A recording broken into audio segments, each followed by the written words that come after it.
Kejahatan sekstorsi kian marak di Indonesia, berasal dari kata seks dan extortion yang berarti pemerasan.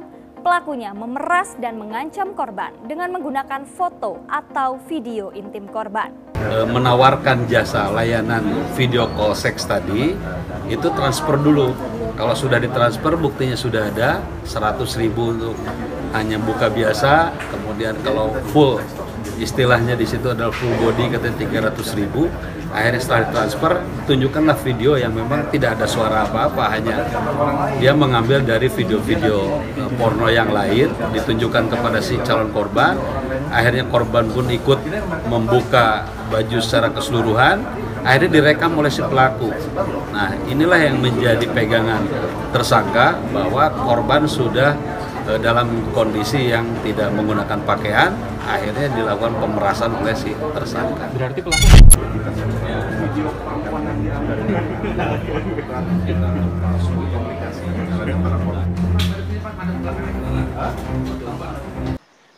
dan tahu nggak teman-temannya, banyak pelakunya itu sedang dipenjara loh.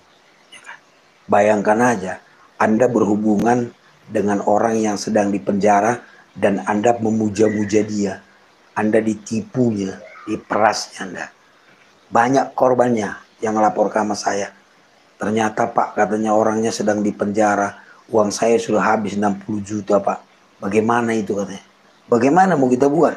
Laporkan pun uangnya udah habis, pasang badan dia. Ya kan? Video callnya sudah kemana-mana ya kan. Jadi janganlah ya kan, hati-hati ya. Jangan terlalu percaya nih. Memang bahaya ini medsos ini. Kalau kita nggak pakai akal sehat, hancur kita. Banyak orang cerai-berai gara-gara itu. Gunakanlah medsos itu dengan akal sehat teman-teman. Ya kan? Dan ingat, saya kasih tahu lagi nih satu nih. Jangan pernah Anda menerima video call dari orang yang nggak dikenal, namanya nggak ada nih. Tiba-tiba ada orang nelpon, tak dikenal, nomornya nggak kita simpan. Tiba-tiba ada yang nelpon video call. Jangan pernah diangkat. Karena apa? Ketika Anda angkat, berarti kan video callan nih. Dia nggak pakai baju teman-teman. Begitu Anda angkat langsung di screenshot dia. Akhirnya adalah gambar Anda sedang video callan sama orang yang nggak pakai baju. Itu Anda diperas lagi nanti. Kan malu. Ya kan? Ada Anda video callan sama orang yang sedang nggak pakai baju. Dan akhirnya kan persepsi orang macam-macam. Akhirnya malu, diperas lagi Anda. Capek saya mendengar laporan yang begini teman-teman. Masih saja ada yang mau video callan sama orang nggak jelas loh. Untuk apa coba? Kalau mau video callan sama suami aja lah. Ya kan? Kalau sama orang itu jangan. Ya. Jadi bagaimana bang caranya menghadapi ini bang? Blokir saja.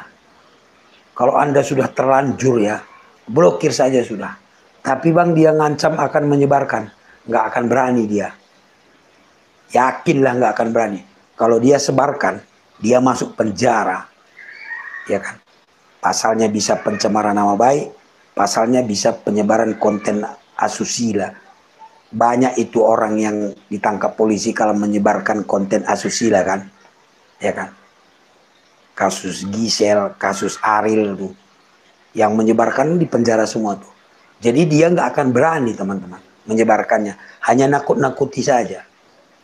Blokir saja. Tapi bang, kan sudah banyak uang saya yang keluar bang. Nah, kalau Anda mau nuntut, melapor ke polisi bisa juga. Tapi ingat nanti apakah Anda bisa menahan malu. Kalau dilaporkan ke polisi kan kita harus menceritakan semua. Nah, kalau Anda nggak malu, laporkan saja biar ditangkap polisi dia. Pemerasan. Ya. Tapi kan pada umumnya kan malu.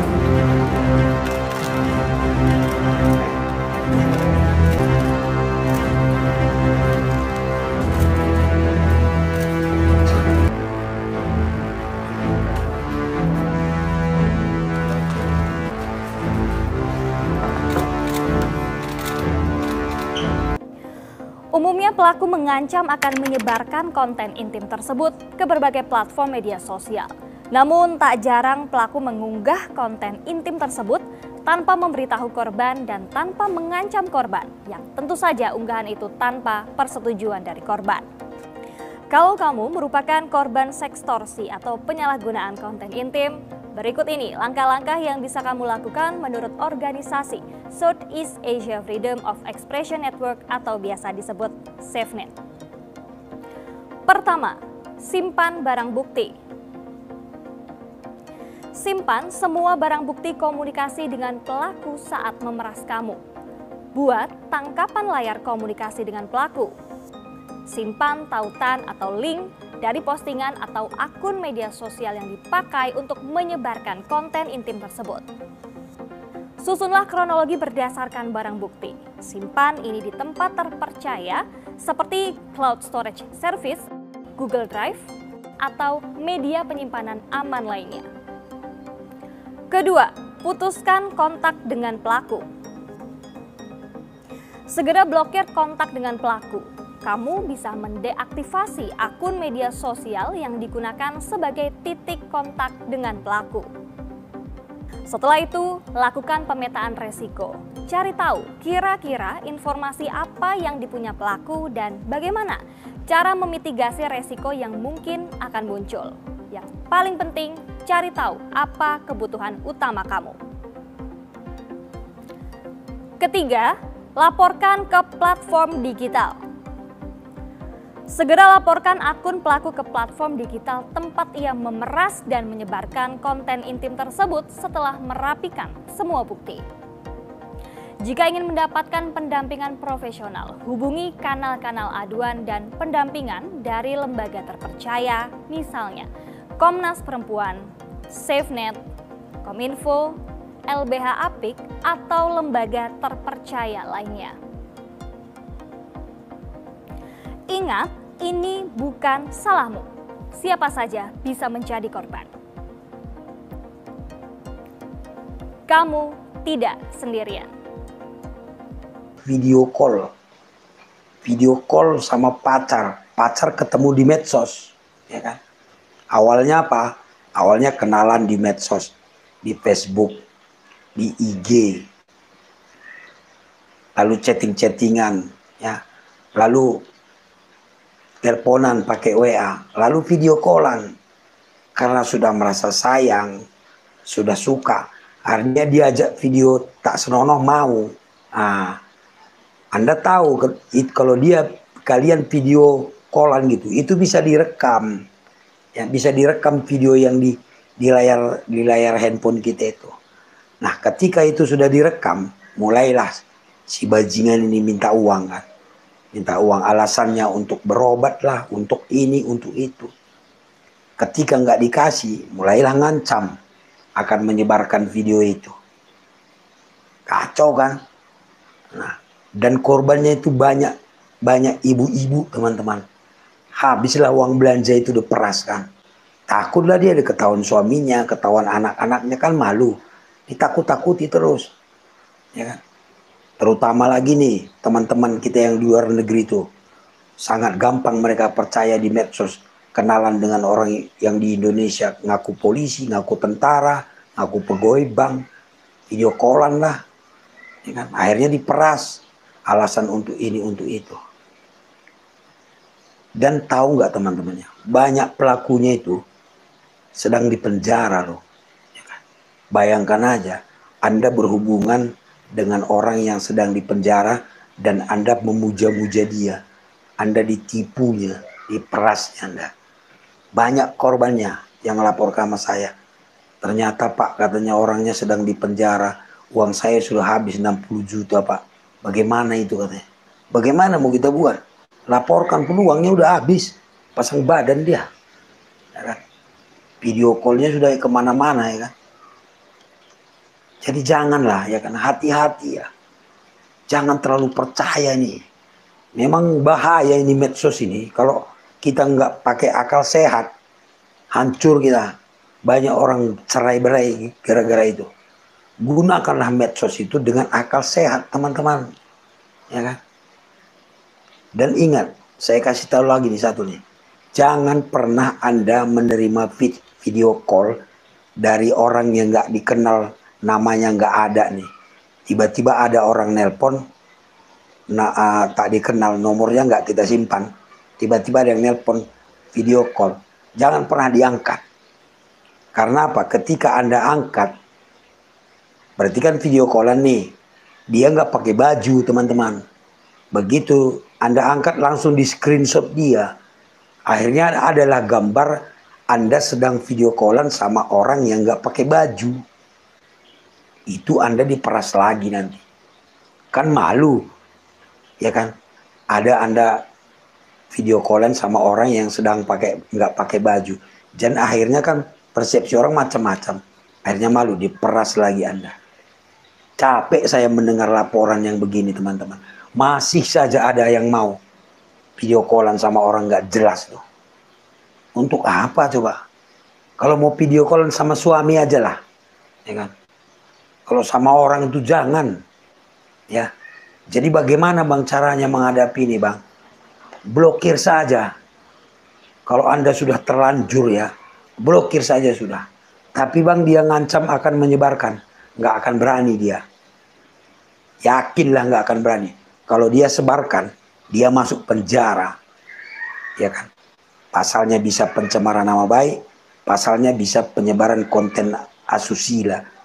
Banyak itu orang yang ditangkap polisi kalau menyebarkan konten asusila kan, ya kan? Kasus Gisel, kasus Ariel tuh, yang menyebarkan di penjara semua tuh. Jadi dia nggak akan berani teman-teman menyebarkannya, hanya nakut-nakuti saja, blokir saja. Tapi bang, kan sudah banyak uang saya yang keluar bang. Nah, kalau Anda mau nuntut, melapor ke polisi bisa juga. Tapi ingat nanti apakah Anda bisa menahan malu. Kalau dilaporkan ke polisi kan kita harus menceritakan semua. Nah, kalau Anda nggak malu, laporkan saja biar ditangkap polisi dia. Pemerasan. Ya. Tapi kan pada umumnya kan. Oke, karena hari ini ada 93 DM Instagram saya yang semuanya mengadukan nasibnya karena menjadi korban pemerasan VCS. Sebenarnya saya sudah buat video ya di channel ini tentang edukasinya. Tapi entah kenapa masih saja ada yang bertanya. Saya perjelas di video kali ini ya. Bagaimana cara melaporkan orang ya yang diduga melakukan pengancaman terhadap kita dengan modus macam-macam. Salah satunya adalah dengan modus menyebar video atau foto yang kita anggap itu adalah sebuah aib.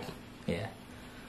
Sebenarnya di dalam pasal 45B Undang-Undang ITE itu berbunyi ya, setiap orang yang dengan sengaja dan tanpa hak mengirimkan informasi elektronik dan atau dokumen elektronik yang berisi ancaman kekerasan atau menakut-nakuti ya, yang ditujukan secara pribadi sebagaimana dimaksud dalam pasal 29, itu dipidana penjara 4 tahun.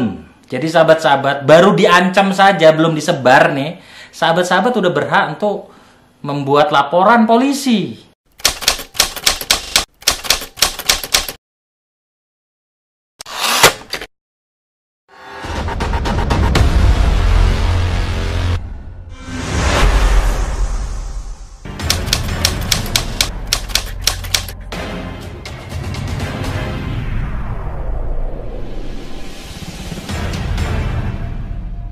Jangan pernah takut ya, baru kalian diancam, itu video belum disebar, kalian berhak membuat laporan polisi. Sebagaimana dasar hukum pasal 45B Undang-Undang ITE tadi ya. Sebagaimana dimaksud dalam pasal 29 itu menakut-nakuti, mengancam. Jelas ya, dasar hukumnya dulu nih. Di chat itu yang bertanya, Bang Ari nanti apakah kami bisa kena undang-undang pornografi seperti kasus artis? Bagaimana ini Bang Ari? Sementara kalau kita lapor bagaimana? Sebenarnya kalian harus punya kepiawaian khusus untuk melapor, ya. Dalam hal apa? Memberikan informasi, keterangan dan pembuktian. pastikan bahwa kalian itu tidak berkenan, tidak ikut merekam, tidak memiliki inisiatif untuk merekam, dan bukan kalian yang ingin untuk merekam. Itu harus bisa dibuktikan semua. Bukan hanya dongeng, bukan hanya cerita, bukan hanya keluhan. Ya. Harus bisa dibuktikan. Makanya kalau ada yang mengancam, ya itu direkam. Kalau ada ancaman itu lewat chat, pastikan chat itu tidak hilang dan di screenshot. Bukti itu lengkapi, ceritakan kedua teman, sahabat, ya, siapapun yang tidak ada hubungan dengan keluarga, ceritakan bahwa saya diancam dengan nomor ini, ya, kepada 2 orang. Untuk nantinya apabila diperlukan jadi saksi, mereka bisa menceritakan kalau betul kalian diancam. Dan saat kalian diancam, pastikan ada 2 orang jadi saksi yang kalian harus terbuka kepada 2 orang saksi itu biar dia ikut menyaksikan. Jelas ya, jelas ya. Supaya apa? Supaya apabila kalian membuat laporan dan bercerita kepada penyidik, pada pihak kepolisian, kepada SPK ya, SPKT ya, tempat pelayanan untuk membuat laporan, kalian itu punya dasar alat bukti yang jelas. Ya. Sampai di sini jelas ya uraian saya ya. Karena masih saja banyak yang chat di DM Instagram saya. Hari ini saja sebanyak 93 chat ya. 93 chat. Dimana kesemuanya itu tuh bertanya tentang solusi apabila jadi korban pemerasan VCS. Jadi gini sahabat-sahabat ya. Yang pertama, kalian harus bertobat dan tidak mengulangi lagi. Terlepas itu kesalahan orang lain atau kesalahan kalian sendiri, pastikan bahwa kalian menyesali, bertobat. Tapi sungguh-sungguh ya kepada Allah.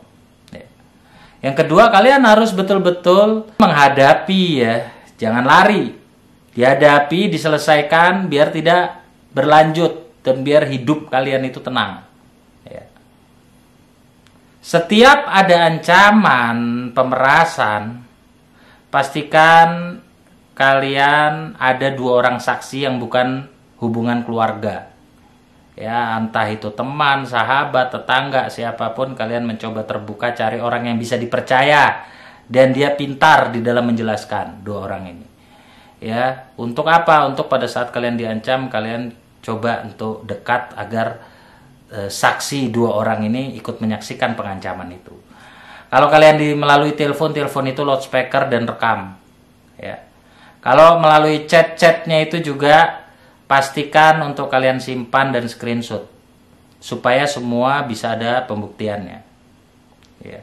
Dan selain itu kalian harus bisa membuktikan kalau perekaman itu bukan atas inisiatif sahabat-sahabat semua ini ya.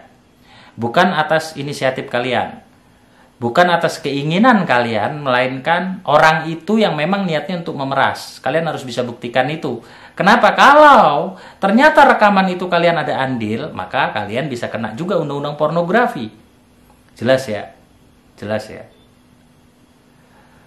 Orang yang baru diancam saja, terus dia melaporkan, walaupun videonya belum disebar nih, biar sahabat-sahabat jelas ya, itu dapat dikenakan Pasal 45B Undang-Undang ITE yang pidananya maksimal 4 tahun. Baru ngancam doang. Sementara kalau dia sudah menyebar, dia bisa dikenakan pasal 27 ayat 1 Undang-Undang ITE dan juga Undang-Undang Pornografi yang ancamannya tinggi. Ya.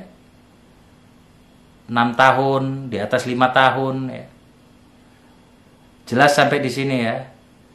Bagaimana caranya Bang Ari? Oke, kalian datang ke SPKT wilayah hukum kepolisian, di wilayah hukum kalian itu diancam itu di mana? Misalkan rumah kalian di Jakarta Selatan, wilayah hukum Jakarta Selatan ya. Kalian mendapat ancaman. Wah, saya diancam nih. Kalian kasih lihat saksi yang memang sahabat atau tetangga atau nih, gue diancam nih. Atau pada saat dia telepon, dia minta uang, ya, diperas kalian. Ya, dengarkan ke saksi. Saksi ikut mendengar. Saksi bantu merekam juga, misal. Ya, supaya pembuktiannya ini lengkap.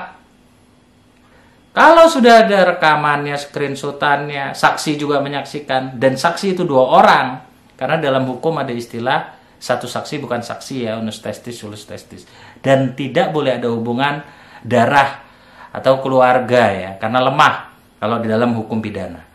Nah, kalau sudah ada dan mereka bersedia membantu untuk jadi saksi, langsung bikin laporan ke SPKT wilayah hukum tersebut. Misalkan Jakarta Selatan, ke Polda Metro misal. Bikin laporan, SPKT, kasih tahu saksi yang melihat, menyaksikan saat kalian diancam, kasih tahu bentuk pengancamannya, rekaman suara, dan lain-lain. Nah, setelah itu biar diproses dan proses biar berjalan. Tapi ingat, kalau itu merasa sahabat-sahabat juga ada kelalaian dan kesalahan di dalamnya, segera bertobat, tidak mengulangi lagi. Maka lepaslah dari jeratan ini. Jelas ya? Oke? Itu saja saya